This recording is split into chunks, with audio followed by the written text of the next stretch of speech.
Maman voit qui est lui soka là. Qui est lui soka là. Dieu me met un goût. Mentimbu. Mentimbu pepwa. Haba mimi bangansa. Mimi bangansa. Tu livres une mère de famille, une responsable, à ton cousin va-nu-pied, vagabond et un vecteur de toutes sortes de maladies, un sorcier. Yeah!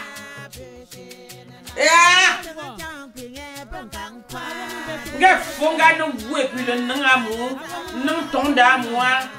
De fonga no bouté top. Kawu.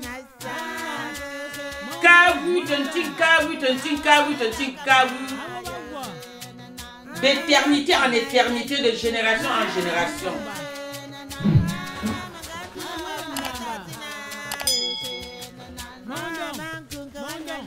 On dit qu'il faut vivre avec quelqu'un pour le connaître. Et nous étions séparés géographiquement. Lui en Afrique, moi en France.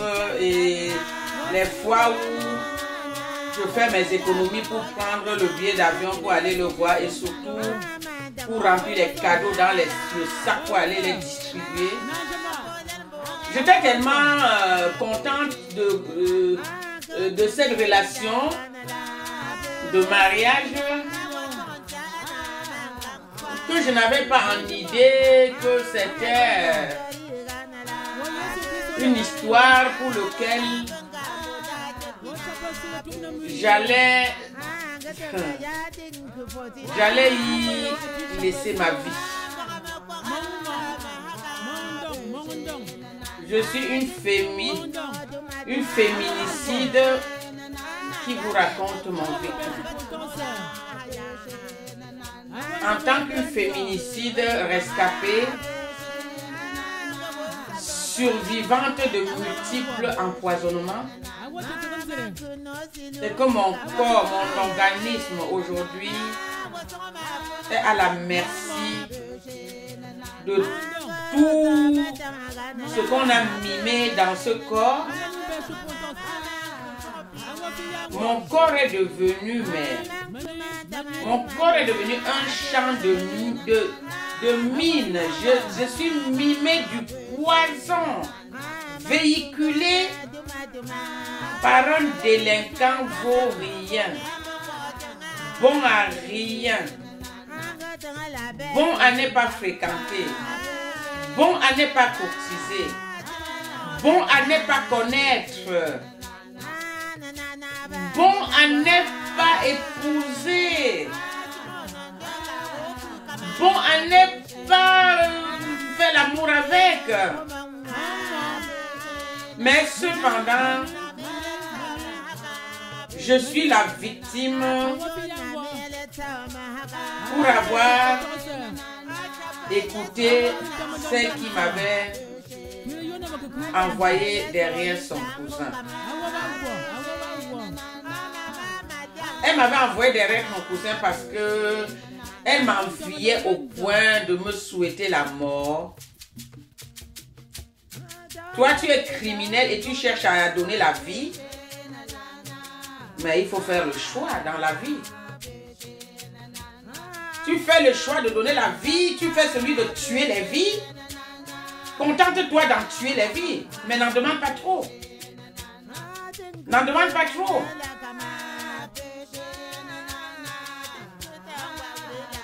Quelle bande de criminels. Quelle bande de tueurs et de tueuses. Quelle bande de trafiquants de chair humaine. De trafiquants de vie humaine. Quelle bande de mafiosi. Tu me demandes, je te tends la main, tu m'arraches le cœur, tu m'arraches le cerveau, tu m'arraches tout mon être. Hein? Tu m'as envoyé derrière un délinquant bon à rien. Et tu as mis jusqu'au sommet, là, jusqu'au-dessus de la tour Eiffel, sa beauté, son calme, son savoir-vivre, sa responsabilité. Et lorsqu'on expérimente cela, on voit que c'est zéro en matière. Zéro. Nul, je dis bien nul et nul. Quelqu'un de particulièrement dangereux à ne pas fréquenter.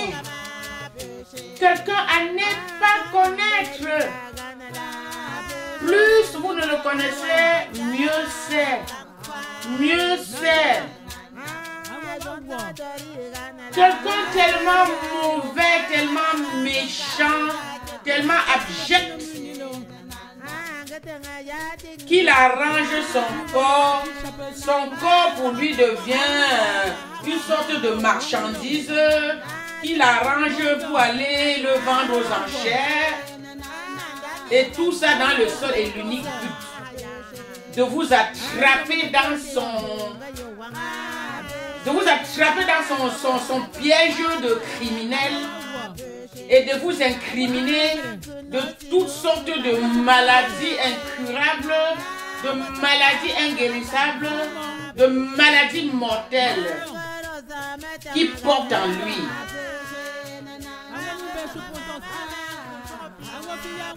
Est-ce que ce n'est pas un cadavre mort et revenu sur terre pour nuire? C'est à se demander. C'est à se demander. Et je me pose la question à quelqu'un à qui j'ai consacré 8 années de ma vie. 8 années de ma vie. 8 ans. 8 ans, pourquoi? Parce que l'individu m'avait tellement ensorcelé, m'avait tellement noyé dans leur mysticisme, m'avait tellement envoûté qu'il pouvait faire de moi ce qu'il voulait. Et c'est comme ça qu'il a fait de moi ce qu'il voulait. Escroquerie, mariage de complaisance, mariage gris, tout ce que vous voulez. Arriver en France par mes soins, se faire soigner, se faire taper son corps calciné et pourri de toutes sortes d'infections. M'abandonner par la suite.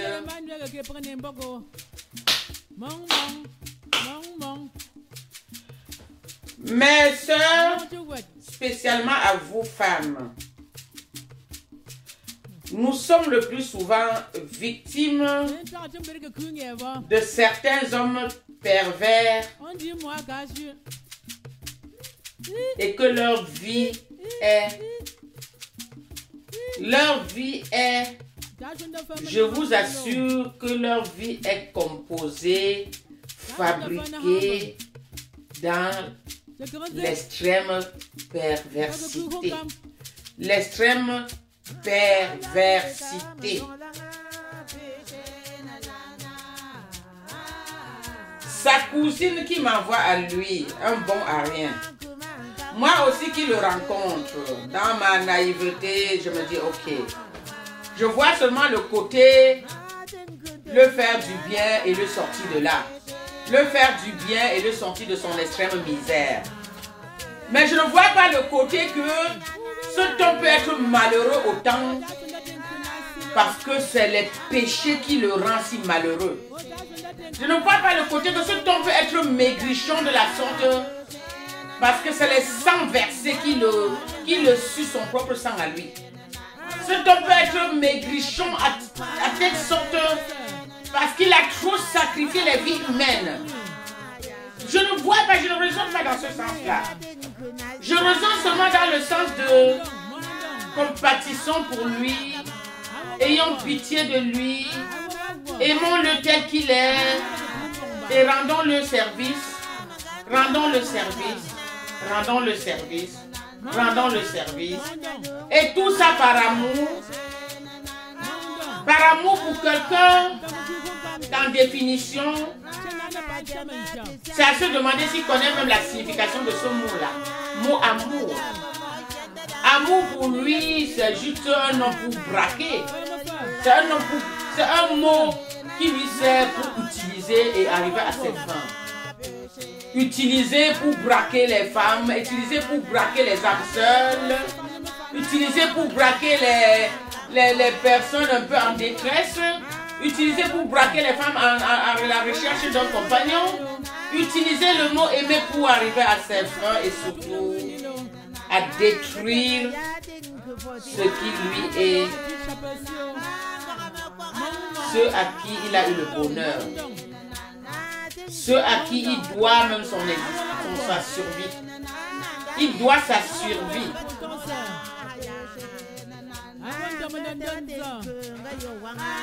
Après l'intense soin intensif, il sort de l'hôpital.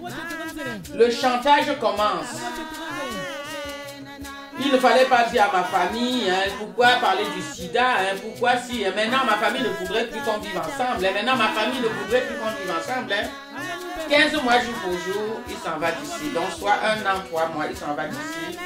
Et la même cousine, c'est là où j'ai compris que cette cousine-là est de la mafia humaine. Elle est une trafiqueuse de la vie humaine, de la chair humaine. C'est une dangereuse lesbienne. Cette même cousine qui m'avait flatté auparavant pour aller épouser son criminel de cousin, c'est cette même cousine qui l'encourage de partir de chez moi puisqu'elle s'en va le loger quelque part. Voyez-vous? Voyez-vous la cruauté? Les gens qui avaient le amen par-ci, le amen par-là, d'autassi quoi? D'abossi binga, d'abossi, bossi. Regardez les actes qu'ils sont capables de poser. Les actes criminels. C'est les gens qui vous tuent et qui vont à votre deuil, ils pleurent plus que n'importe qui.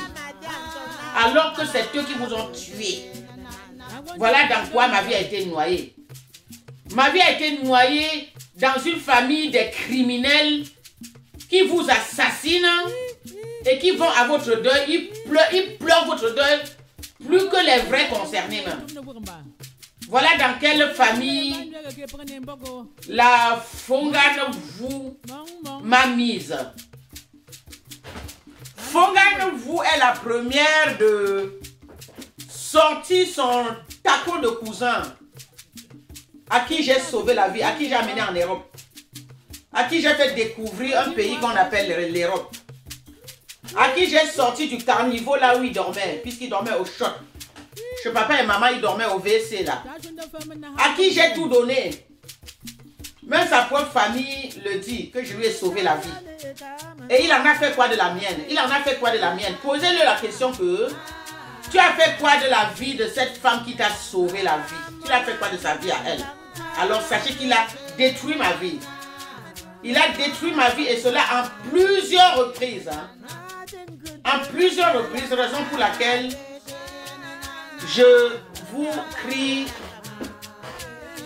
je vous annonce cela en tant qu'une femme féminicidée rescapée. Une femme féminicide rescapée. Je vous annonce que un homme vers qui j'ai été orienté, bon à rien, n'était en réalité qu'un tueur en série.